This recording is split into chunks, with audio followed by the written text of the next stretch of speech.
una simple vara lo que hizo Moisés, y con piedra y honda consiguió David al gigante Goliat poder vencer.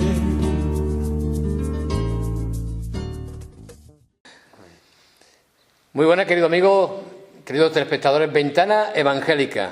Damos gracias al Señor porque un domingo más estamos con vosotros para daros a conocer, como bien sabéis, tanto la historia, la cultura y la fe del pueblo evangélico. Y bueno, queremos mostraros en esta ocasión un tema muy importante y es en relación a la Reforma Protestante. El año pasado, aquí en Jerez de la Frontera, como bien sabéis, la Fraternidad de Iglesias Evangélicas hizo una serie de actividades, una serie de cultos y de predicaciones, las cuales se estuvieron realizando aquí en Jerez. Y este año, bueno, tenemos el 500 aniversario. Y bueno, igual que el año pasado, tenemos con nosotros una vez más al comisario de esta Reforma Protestante que está aquí en Jerez de la Frontera, que se va a organizar, ¿no? Y le vamos a dar la bienvenida a Manuel Guerrero Corpa. Manolo, bienvenido. Bien hallado, de nuevo, Antonio. Estamos comentando que el año pasado hicimos esa conmemoración, pero este año tenemos lo que es, digamos, la celebración, ¿no? El centenario en relación a la Reforma Protestante. Y de bien sabemos que el año pasado, bueno, creo que se hicieron una serie de actividades, tuvimos unos conferenciantes bastante importantes, que se habló sobre la Constitución, se habló, ¿recuérdame? Sí, sobre, por ejemplo, el primer pastor protestante que hubo aquí en Jerez de la Frontera en el siglo XIX, las constituciones españolas en el siglo XIX en relación al derecho y libertad religiosa, y evidentemente, pues, bueno, toda una serie de asuntos relacionados, como tú has dicho muy bien, con la Reforma Protestante. Este año tenemos el centenario. ¿Qué actividades, qué tiene planeado en este año lo que es la Fraternidad de Iglesias Evangélicas de Jerez? ¿Qué tiene planeado? Bien, pues como tú has dicho muy bien, habría que subrayar el hecho de que realmente el cumpleaños, entre comillas, de la Reforma Protestante es este año, en concreto, ¿no? El evento más conocido de esta reforma, no el único, pero el más conocido, es precisamente el hecho que se produjo el 31 de octubre de 1517, justo el 31 de octubre, era 500 años, ¿no? El hecho en concreto decía por parte de Martín Lutero, de clavar las conocidas como 95 tesis, ¿no? Evidentemente no es el único hecho que tenga que ver con la Reforma Protestante, pero sí es el más conocido, y por eso se toma precisamente, pues, el año 2017 como la conmemoración del 500 aniversario de la Reforma Protestante. Las actividades, bueno, pues como tuvimos una experiencia bastante positiva el año pasado... Eso te iba a preguntar. Yo creo que para hacer un balance del año pasado, el balance positivo. Sí, bastante positivo, en primer lugar porque, como ya comentamos en su momento, ¿no?, contamos con el apoyo de nuestro ayuntamiento, que bueno, pues nos cedió no solamente diferentes instalaciones para las conferencias, sino sobre todo, pues, un lugar emblemático para nosotros, para los jerezanos, que es el Alcázar de Jerez, donde tuvo lugar la exposición. En concreto, ¿no?, acerca de, bueno, no tanto la historia de la Reforma Protestante, sino de la llegada y expansión de ella, o los comienzos, ¿no?, concretamente aquí en Jerez de la Frontera. Este año vamos a seguir, digamos, en la misma línea, ¿no?, en el sentido de que, visto la buena respuesta que hubo, ¿no?, a ambos bloques, uno, en este caso, centrado en conferencias, como tú has comentado hace un momentito, y otro centrado en una gran exposición, pues, como digo, vamos a seguir la misma línea, e incluso a nivel de las conferencias, si me permites un poquito Por supuesto, la información, pues vamos a contar con los mismos conferenciantes, porque quedamos, pues, realmente... ¿satisfechos? Sí, satisfechos, encantados, vamos, por el nivel, digamos. Los que estuvieron presentes recordarán, y para los telespectadores que no hayan podido estar, el formato es precisamente de conferencia-coloquio, con lo cual no es solamente que nos sentemos para escuchar a una persona que sabe mucho de un tema, sino que, digamos, hay un tiempo posterior donde se puede preguntar, digamos, o incluso expresar la opinión, ¿no?, que uno tenga sobre el asunto en particular. Y como digo, pasando a los conferenciantes en concreto, todo, no lo he dicho, pero bueno, viene ahora al caso, tendrá lugar en el mes de octubre y será también de nuevo los viernes concretamente, y en el primer viernes de octubre de este año pues tendrá lugar la primera conferencia, de nuevo, y leo para que no se olvide ningún dato, ¿no? Estará a cargo de don Emilio Monjo, que él es director del Centro de Investigación para la Memoria del Protestantismo Español, el CIMPE, en Sevilla, y él nos va a hablar sobre, digamos, la centralidad de la Biblia en la Reforma protestante, o dicho de otra manera, ¿no? Y perdón por las dos palabrejas en latín, pero se entiende, ¿no? Son muy parecidas en español. El título será Sola Escritura. Si algo, aunque después tendremos oportunidad quizás de hablar un poco, ¿no? Si algo distingue a la denominada Reforma protestante de otros intentos de reforma de la Iglesia cristiana en el siglo XVI, es la centralidad de la Biblia. De la palabra. ¿No? Correcto, efectivamente, como guía para realmente alcanzar una verdadera reforma agradable a los ojos de Dios, ¿no? de la Iglesia cristiana. Posteriormente, bueno, no he dicho, perdón, que esta conferencia tendrá lugar en el centro, precisamente, social Blas Infante, la avenida de Nazaret, ¿no? Las otras dos conferencias tendrán lugar en un lugar también emblemático y creo sinceramente que precioso, ¿no? Digamos, de nuestra ciudad, que son los claustros de Santo Domingo. Y es curioso, aunque quizás después hagamos referencia también al hecho de que los claustros, como su nombre indica, perteneció a la, digamos, a la orden encargada de perseguir a los protestantes aquí en España, ¿no? Estamos hablando, corrígeme si mal no me equivoco, los dominicos. Los dominicos, correcto, efectivamente. Y no es que lo hayamos buscado, pero justamente... No, es historia, ¿no? Bueno. Es correcto. Y digo que coincide el hecho de que una de las dos conferencias que allí tendrá lugar estará a cargo del don Jesús Pedrosa, que es profesor de Derecho Eclesiástico en la Facultad de Teología protestante de Córdoba, y bueno, él nos hablará concretamente sobre la Inquisición, sobre el santo, entre comillas, tribunal de la Inquisición, algo de su historia. Interesante, muy interesante. Creo que sí, ahí lo de esto, creo que muchos telespectadores habrán enterado de la noticia de que en Toledo van a hacer un gran parque temático sobre la historia, y digamos están recibiendo pues solicitudes en relación a qué temas tratar en ese parque temático, ¿no? Es una empresa francesa que ya tiene en Francia otro parque temático también de historia, y creo que bueno, no sé si habrá ocasión de hacerlo, pero creo que la historia la Inquisición no puede faltar en una historia de España. Por supuesto que no. Porque aunque sea adelantarme al conferenciante, su historia va pues nada más y nada menos que desde la Edad Media hasta el siglo XIX, que es cuando es legalmente abolida, ¿no?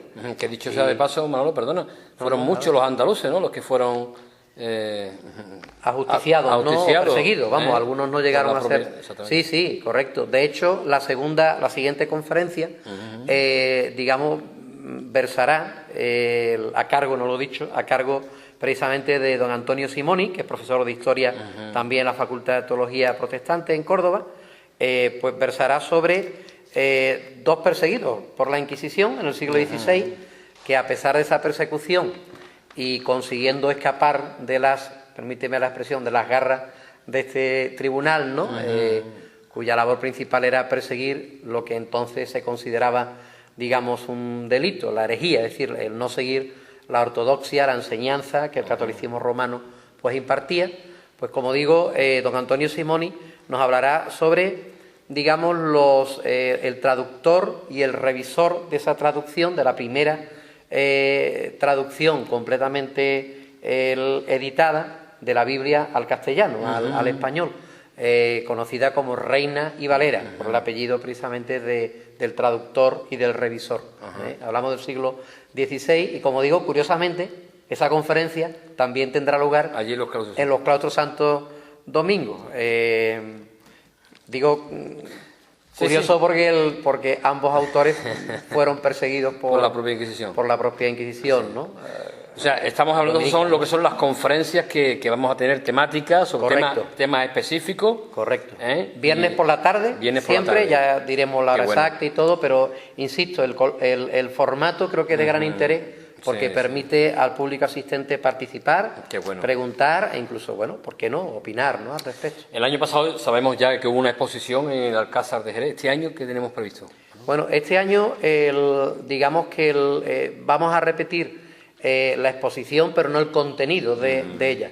Hay dos líneas maestras que queremos subrayar, ¿no? Sí. Y una, lo decimos para aquellos que evidentemente conocen quizás menos, ¿no?, la realidad de la Reforma Protestante, ¿no?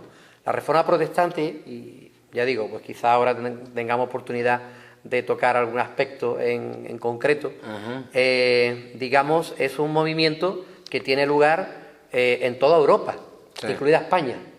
Lo digo porque ya lo hemos citado al principio, ¿no? La fecha que se toma como inicio es el 31 de octubre de 1517, pero realmente, digamos, la Reforma Protestante no empieza ni en esa fecha ni con Lutero, ni mucho menos.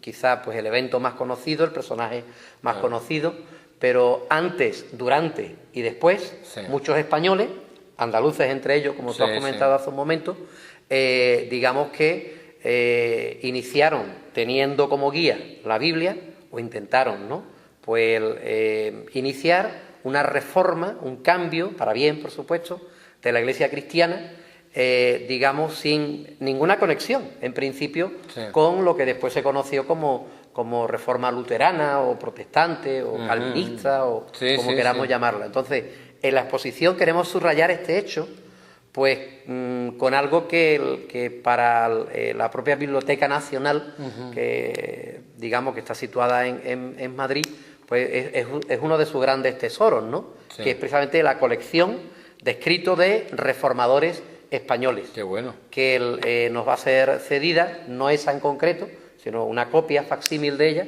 nos va a ser cedida por un historiador sevillano.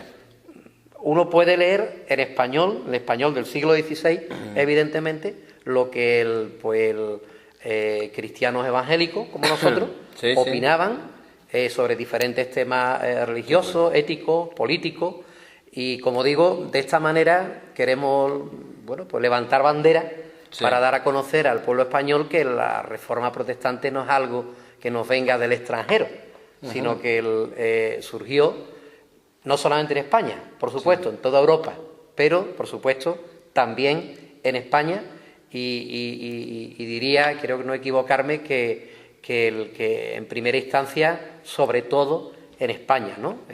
Ya digo, ya comentaremos quizás el porqué de este argumento, ¿no?, que estoy comentando. Bueno. Pero hay una segunda línea, digamos, que sigue la exposición, que tiene que ver con el hecho de mostrar al pueblo español, sobre todo al jerezano, por supuesto, digamos, la centralidad de la Biblia, precisamente para vivir una vida realmente conforme a la voluntad de Dios, ¿no?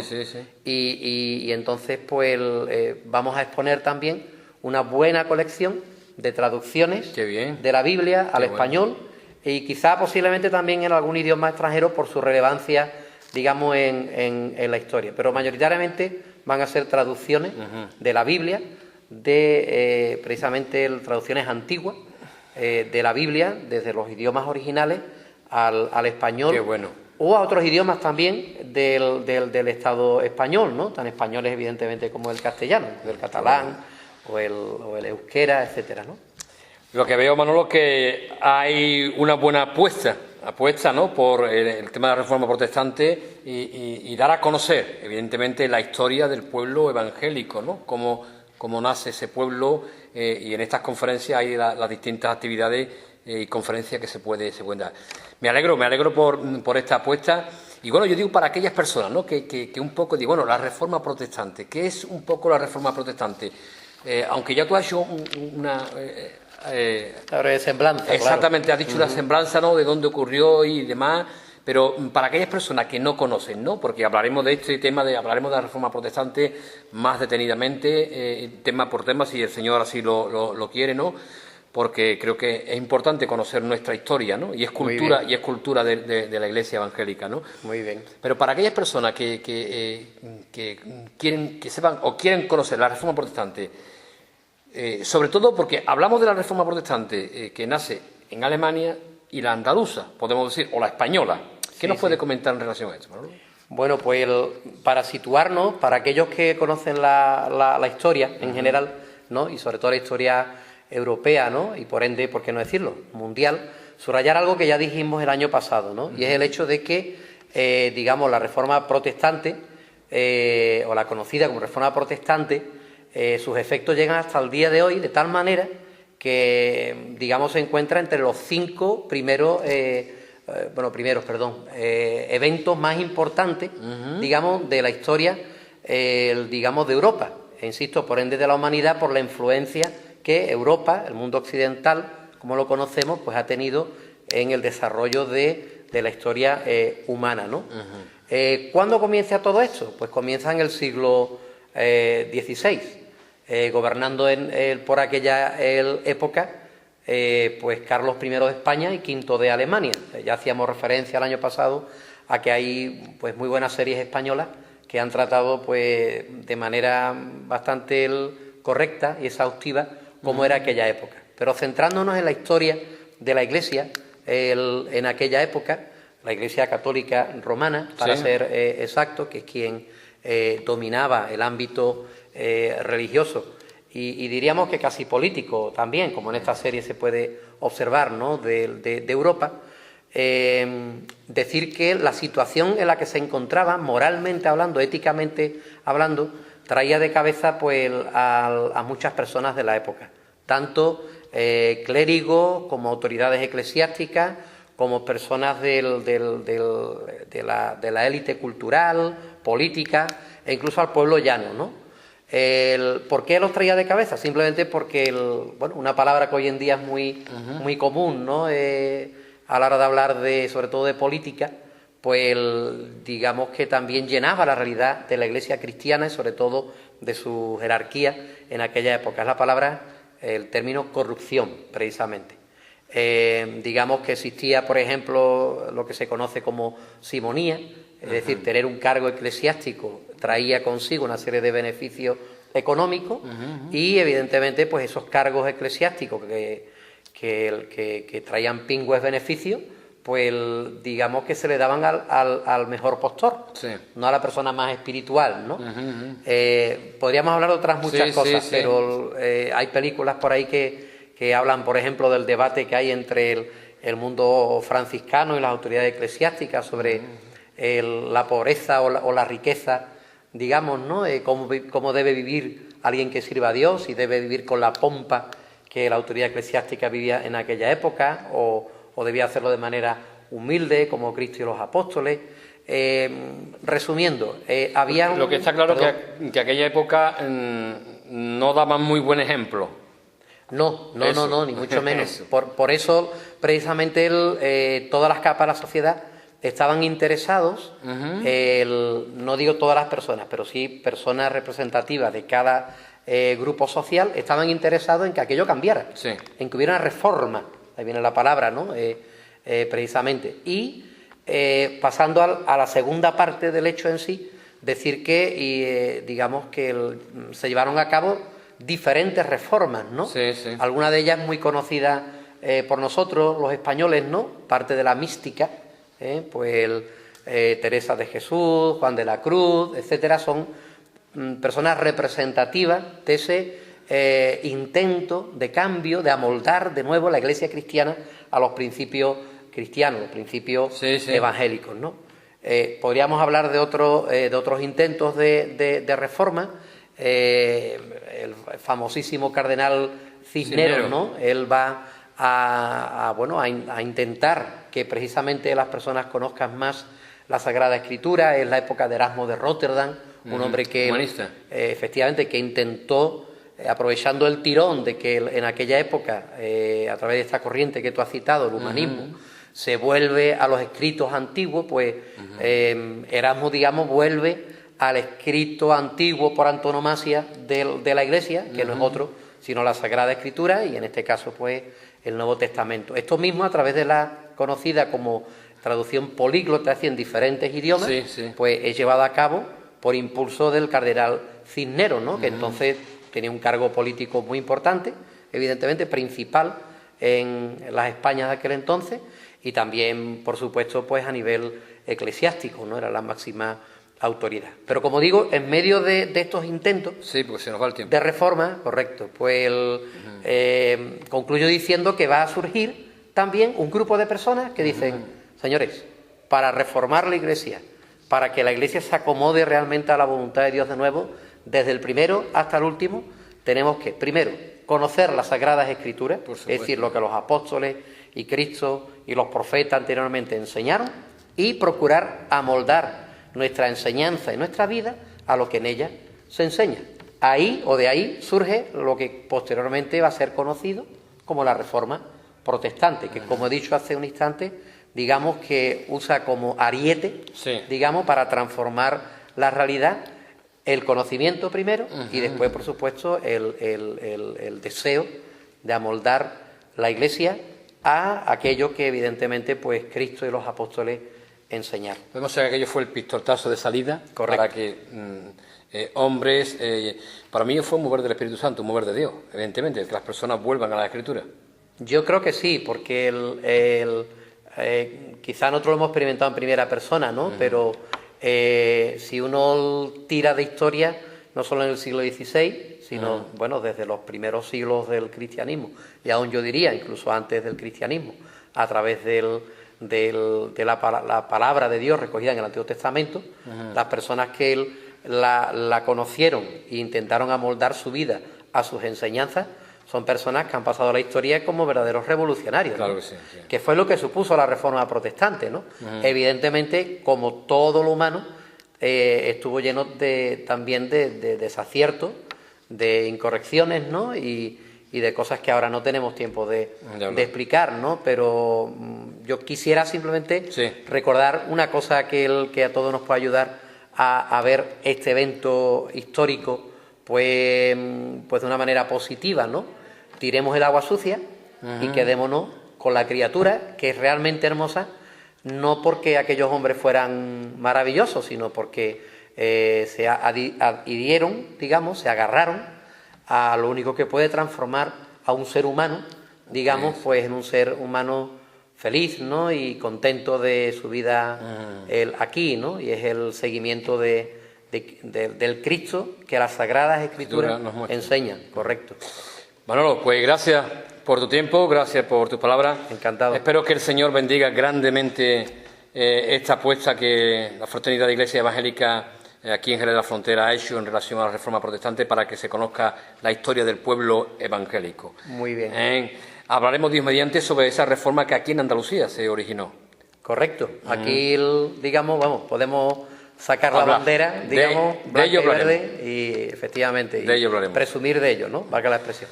Pues, queridos amigos, queridos telespectadores, os hemos querido un poco mostrar las actividades que la Fraternidad de Iglesias Evangélicas tienen para este año 2017. Y seguiremos hablando sobre la Reforma Protestante, todos los beneficios que ha traído a la humanidad y sobre todo al hombre, porque la Reforma Protestante, el propósito principal, según un servidor puede ver, es que las personas conozcan la palabra de Dios y a través de la palabra de Dios puedan conocer a un Dios vivo, que es nuestro Señor Jesucristo. Sin más, gracias por estar con nosotros y nos vemos la semana que viene. Que Dios os bendiga grandemente.